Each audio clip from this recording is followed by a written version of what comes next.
இது வந்து பெரும்பாக்கம் மாதிரியான பகுதி வந்து பெருநகரம் ஆகும்போது அவங்களுக்கு நிரந்தரமான இடமா இருக்குமானா, திரும்ப அங்க இப்பவே வந்து ஒரு கேள்விக்குறி நிலவர மாதிரி இருக்கு.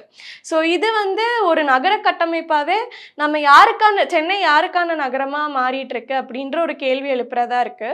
ஸோ இதுல என்ன மாதிரியான இக்னரன்ஸ் இருக்கு, என்ன பார்ஷியாலிட்டி இருக்குதுன்ட்டு இதுலயே நம்மளால பார்க்க முடியுது.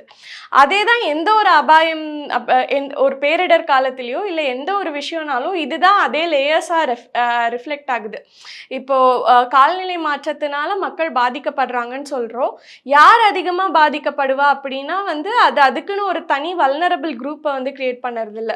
ஏற்கனவே நம்ம யாருக்கு எப்படி சொல்ல சமூக படிநிலைகள்ல வந்து யாருக்கு அதிக வசதிகள் குடுத்து வச்சிருக்கோமோ, என்ன படிநிலைகள்ல வச்சிருக்கோமோ, அதுல வந்து கீழ ஒடுக்கப்பட்டிருக்கிற மக்கள அதிகமா பாதிக்கிற வகையில தான் வந்து காலநிலை மாற்றமே பண்ணும்.